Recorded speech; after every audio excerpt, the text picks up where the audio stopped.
Alhamdulillah nahmaduhu wa nasta'inuhu wa na'udzu billahi min shururi anfusina wa min sayyiati a'malina. Asyhadu an la ilaha illallah wahdahu la syarika lah wa asyhadu anna Muhammadan abduhu wa rasuluhu la nabiyya ba'dah.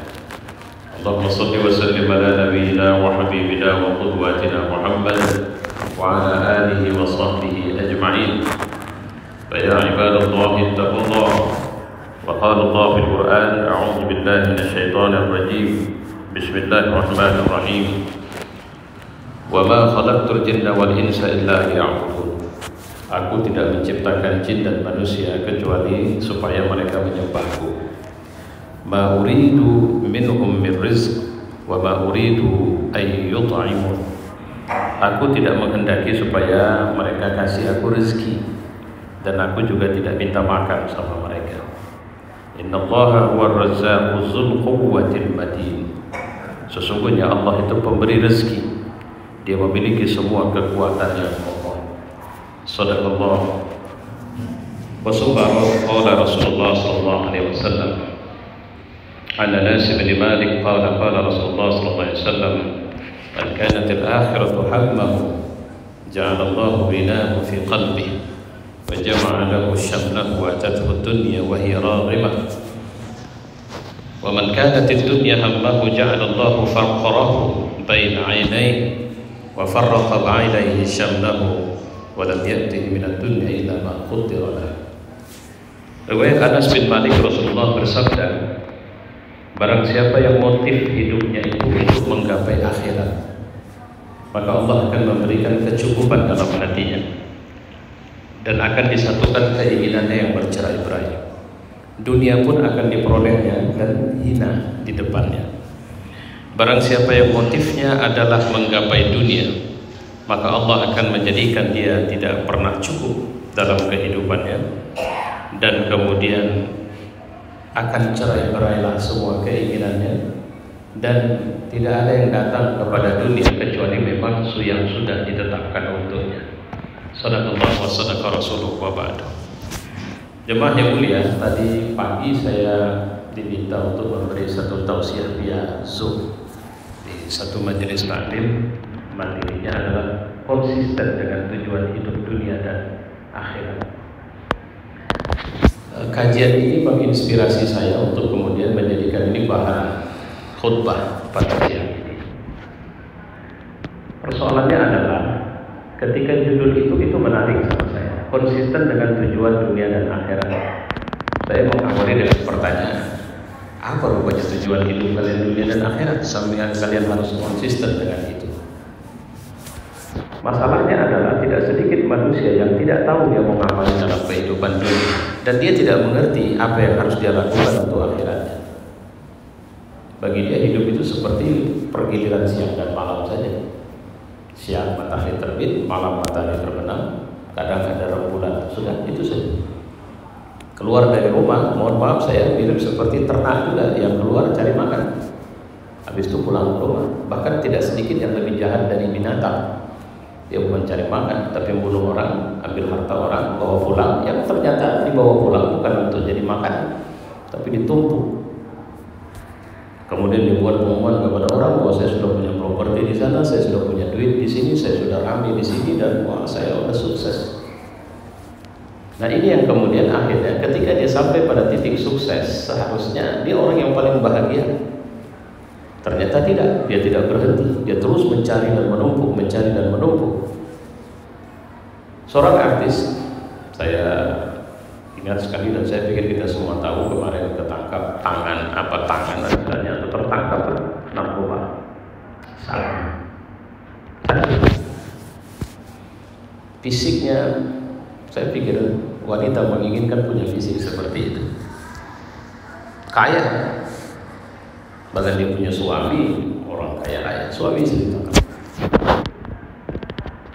Kenapa? Nyamuk. Cuma yang mengejutkan dari alasan dia nyamuk itu adalah ketika dia mengatakan dia stres. Terus terang bagi saya itu mengejutkan. Apa yang membuat dia stres? Artinya kecantikannya tidak bisa menutupi stres yang akan lahir itu. Kenikmatan fasilitas hidup dalam bentuk kekayaan material tidak bisa mengurangi itu semua. Apa yang diburu Firaun sehingga harus mengejar Nabi Musa sampai ke Laut Merah adalah kecemasan jika saja Musa bisa menjungkalkan kekuasaannya. Jadi ada orang yang dia melihat dirinya itu di saat dia berkuasa dan dia sangat takut kehilangan kekuasaan. Maka untuk itu dia akan melakukan berbagai cara agar dia tetap berkuasa. Itu juga terjadi pada Namrud. Itu terjadi pada Qarun. Ketika disuruh bayar zakat, zakat tidak akan menghabisi hartanya.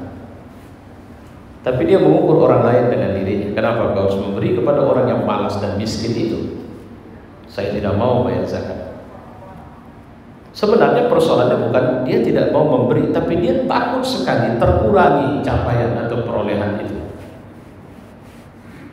Karena dia merasa ada istilahnya itu self-esteem, ada rasa ingin dihargai. Itu ketika dia punya duit, ada yang ketika dia punya jabatan, ada yang ketika dia punya popularitas. Di Republik ini kita tengah heboh di ruang politik. Isu terkait akan ada perpanjangan menjadi 3 periode jabatan presiden di Republik ini. Saya bilang ini masuk wilayah itu tadi. Apa urusannya sebenarnya? Republik ini punya rakyat lebih dari 260 juta. Dan saya pikir tidak sedikit orang pintar, orang cerdas, orang ulet, orang tulus yang siap menggantikan siapapun presiden itu. Cuma masalahnya ada orang serakah, ada orang tamak, ada orang yang kehilangan orientasi hidupnya. Dia merasa bahwa inilah aku. Kita pernah melihat ada orang yang memiliki kekayaan luar biasa, pernah menjabat, saya tidak usah bilang nanti mudah sekali ditebak itu. Ya, menjabat jabatan yang lebih tinggi, dia sudah dapatkan itu. Tapi ternyata dia ikut jabatan yang lebih rendah lagi. Sama seperti apa itu Bupati Probolinggo itu yang kemarin ditangkap istrinya itu, suaminya itu. Coba bayangin 2 periode jadi bupati, kemudian jadi anggota dewan lagi. Kenapa? Karena di situ ruang dia merasa hadir. Itulah titik nyaman bahwa dia harus punya kuasa. Walaupun kekuasaan itu rendah sekalipun. Karena dia tidak bisa hidup tanpa kekuasaan itu. Itu yang pernah terjadi. Saya pikir terlepas dari sadar tidak sadar, sengaja atau tidak sengaja kepada beberapa pemimpin kita. Baik itu Pak Karno, Pak Harto, dan semoga Allah mengampuni mereka. Apa yang terjadi? Yaitu tadi kehilangan orientasi hidup. Karena terus terang, kalau sekedar cuma ingin kaya, kaya itu tidak perlu harus jadi orang soleh. Jadi bandit juga bisa kaya. Kalau cuma sekedar punya jabatan, dulu saya pernah jadi anggota dewan, saya punya teman jadi anggota dewan, teman saya itu toge-togel terbesar di daerah, yang omsetnya 1 minggu lebih, itu hitungannya miliaran.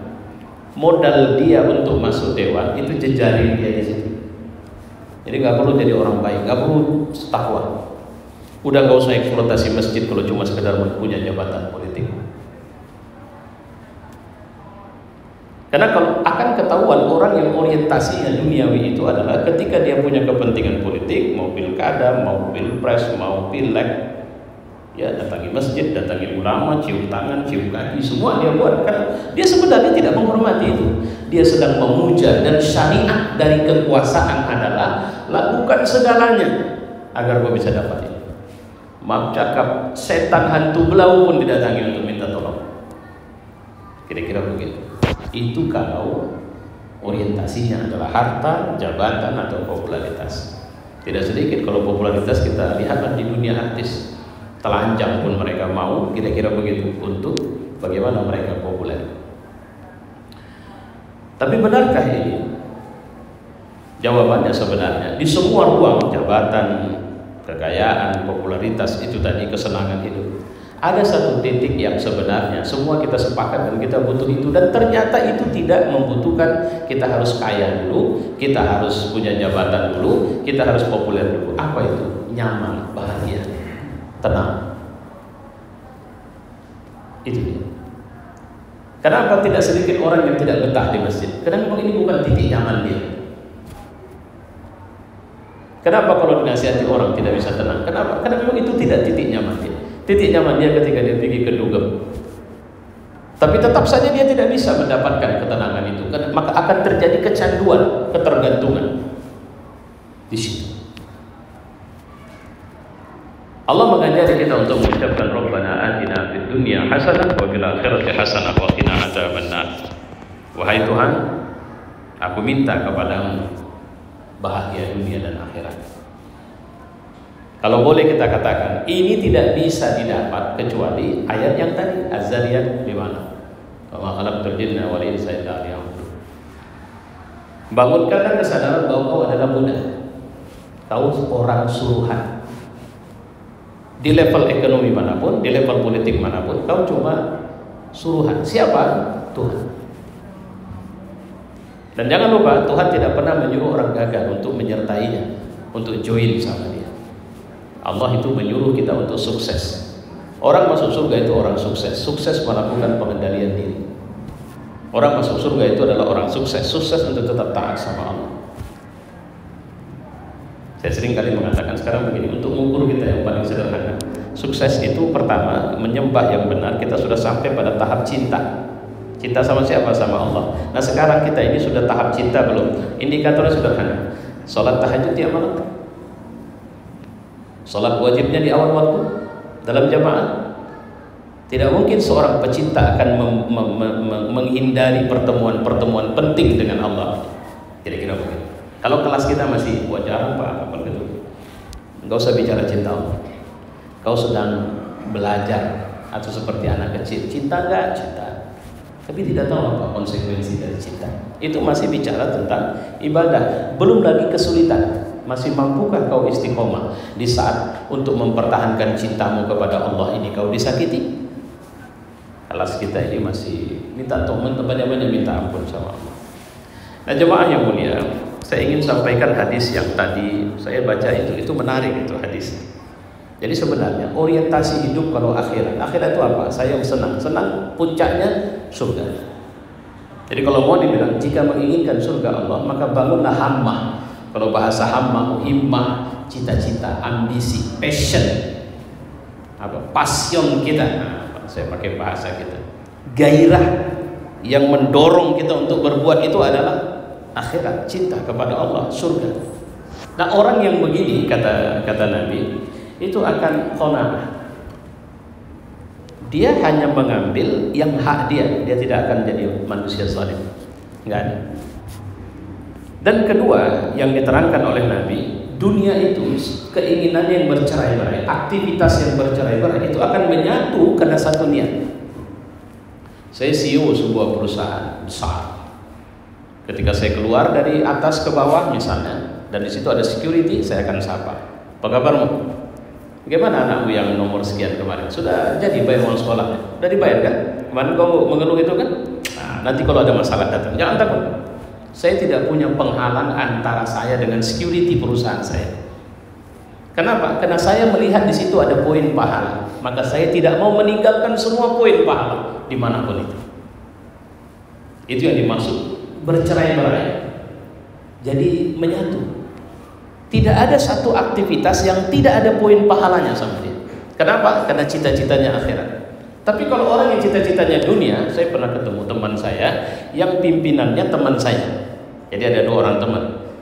Dia ini pimpinannya teman saya, dia teman saya. Dia kerja sama pimpinannya ini teman saya. Saya tanya, bagaimana kau bersama dia? Apa dia bilang? Berubah nih Ustaz. Kenapa? Kalau dia keluar rumah, nengok saya saja pun dia tidak mau, padahal saya berdiri untuk melepas dia. Jangan senyum Ustaz, nengok saja dia tidak mau. Kenapa? Itu orang kalau cita-citanya tidak akhirat, dia selalu bicara apa untungnya saya ramah sama kau. Kalau saya bantu kau sekarang, apa untungnya, apa manfaat sama saya? Dia tidak bicara manfaat akhirat, dia bicara manfaat dunia. Inilah banyak di tengah kita ini, banyak orang begini sekarang.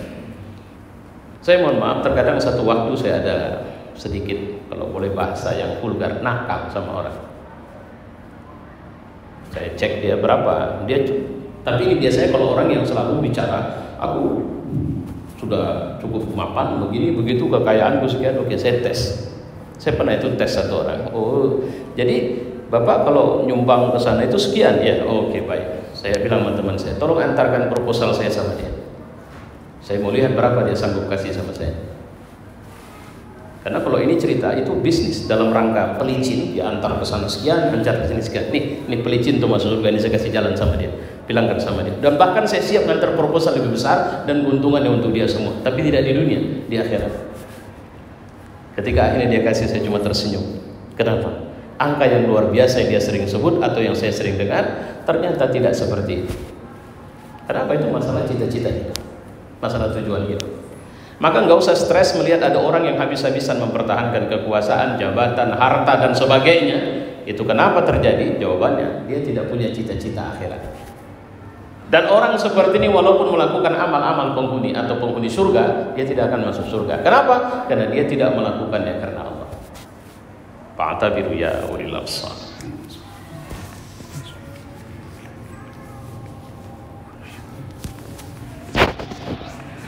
Alhamdulillah, nusalli wa sallim ala nabiyyina wa habibina wa qudwatina Muhammad wa ala alihi wa sahbihi ajma'in. Fa ya ibadallah ittaqullah. Wa qala Allah fil Qur'an, a'udzu billahi minasyaitonir rajim. Bismillahirrahmanirrahim. Fa inna lil ladzina zalamu dzanuban misla dzanubi ashabihim fala tasta'jilu. Shadaqallah wa shadaqa rasuluhu wa ba'du. Satu kata dari Allah dalam ayat yang kita baca tadi. Apa itu? Aku enggak minta rezeki dari kalian. Aku enggak minta makan dari kalian. Aku yang punya rezeki dan kekuatanku itu kokoh. Jadi artinya apa? Satu dunia ini mengumpulkan duit untuk membantu Tuhan itu, kalau boleh dibilang, Nabi pernah bilang itu tempat gantungkan anak panah di surga itu, tempat sarang anak panah itu. Itu kalau dilelang ke dunia ini, maka semua harta dunia ini dikumpulkan, itu nggak bisa nebus tempat gantungkan anak panah di surga. Nggak bisa, harganya nggak sebanding. Jadi kalau bahasa kita, nggak usah lantap, nggak usah petentengan gara-gara punya mobil harga miliaran, rumah besar, jabatan hebat. Nggak ada itu sama Tuhan. Tidak sedikit orang yang ketika mati, coba perhatikan berapa banyak orang-orang besar, orang-orang hebat meninggal dunia, ditanam di tanah, diinjak-injak orang tanah itu tiap hari, dan dia menginjaknya tiap hari. Jadi gak usah lantam dengan kekayaan, kekuasaan. Memang Allah kasih, ambil itu.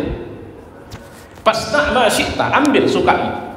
Tapi jangan lupa, satu hari kau akan mati dan kau ketemu langsung sama aku. Dan waktu itu harga dirimu adalah amal soleh. Ada enggak? Wa'alamu anna Allah qala fil Qur'an, inna Allah wa malaikatahu yusalluna 'alan nabi ya ayyuhalladzina amanu sallu 'alaihi wa sallimu taslima. Allahumma salli wa sallim ala Muhammad wa ala ali Muhammad kama sallaita ala Ibrahim wa ala ali Ibrahim wa barik ala Muhammad wa ala ali Muhammad kama barakta ala Ibrahim wa ala ali Ibrahim fil 'alamin innaka Hamidum Majid. اللهم اغفر للمؤمنين والمؤمنات والمسلمين والمسلمات الأحياء منهم والأموات ربنا آتنا في الدنيا حسنة وفي الآخرة حسنة وقنا عذاب النار. عباد الله، إن الله يأمر بالعدل والإحسان وإيتاء ذي القربى وينهى عن الفحشاء والمنكر والبغي يعظكم لعلكم تذكرون. فاذكروا الله العظيم يذكركم واشكروه على نعمه يزدكم ولذكر الله أكبر.